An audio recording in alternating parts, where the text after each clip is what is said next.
안녕하세요. 피스풀 마인드입니다. 오늘은 힘든 일이 생기면 시간이 유독 느리게 가는 것 같아서 더 괴로워질 때의 마음을 처리하는 방법에 대해 이야기해 보려고 합니다. 이럴 땐 누구나 그렇듯 그냥 피하고 싶어지고 빨리 끝났으면 좋겠다는 마음이 간절히 올라옵니다. 그런데 우리 마음의 본능적 반응은 오히려 자신에게 피해를 줄 수 있습니다. 하나의 예를 들어보죠. 물에 빠진 사람이 두려움에 패닉 상태가 되면 여기서 나오는 반응은 살아날 확률을 급격하게 떨어뜨립니다.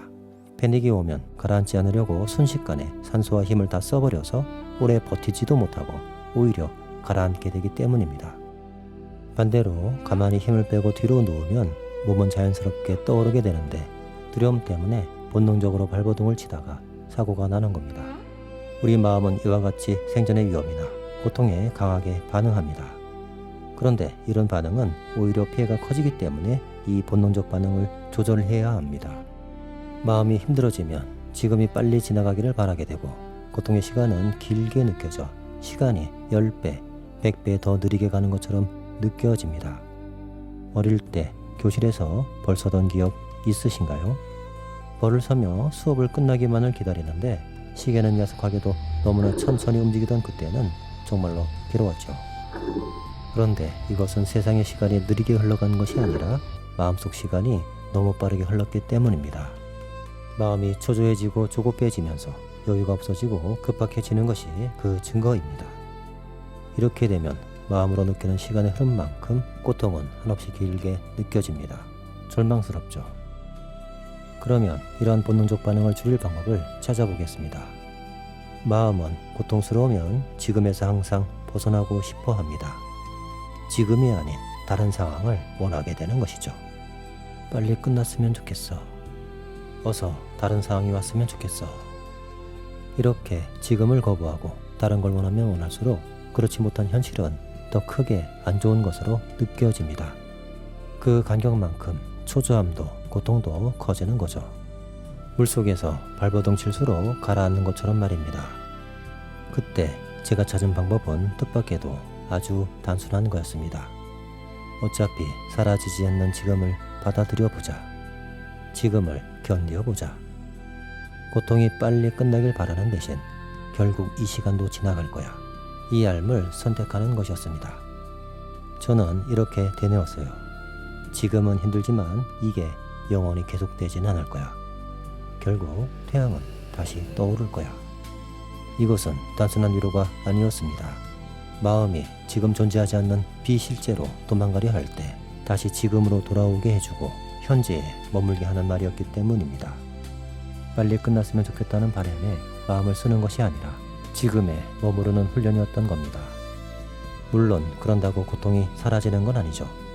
하지만 빨리 끝났으면 좋겠다는 마음이 만들어내는 심리적 고통은 줄어듭니다. 무슨 말이냐 하면 우리 마음은 자기가 원하는 대로 안 될 때 굉장히 불편해지고 괴로워집니다. 그러니 지금에 있음으로써 빨리 끝났으면 좋겠다는 마음이 만들어내는 심리적 불편함과 괴로움을 안 일어나게 할 수 있는 겁니다. 이것만으로도 우리는 성공하는 겁니다. 그러다 보면 수업 종료벨이 결국은 울리게 되듯 끝나지 않을 것 같던 시간도 어느 순간 지나게 됩니다. 그래서 힘든 시간이 닥쳐온다면 이렇게 한번 해보셨으면 합니다.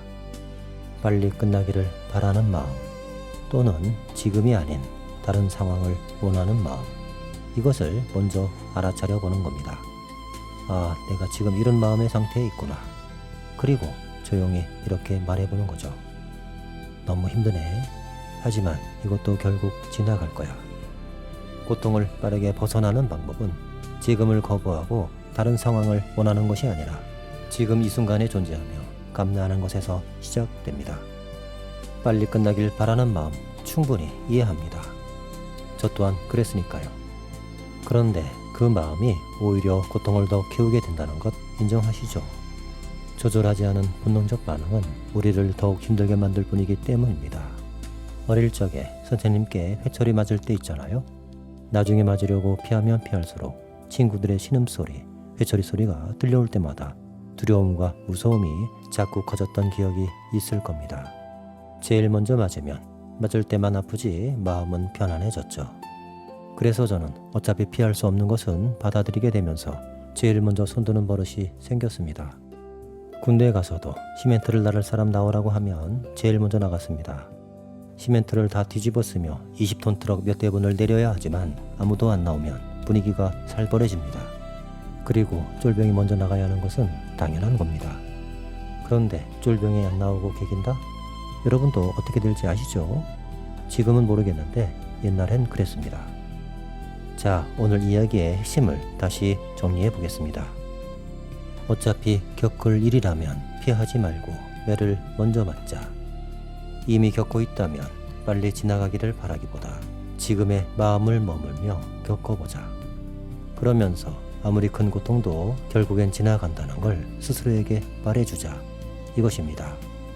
오늘 이 이야기가 여러분이 처한 문제를 헤쳐나가는데 작은 위로가 되었으면 좋겠습니다. 감사합니다.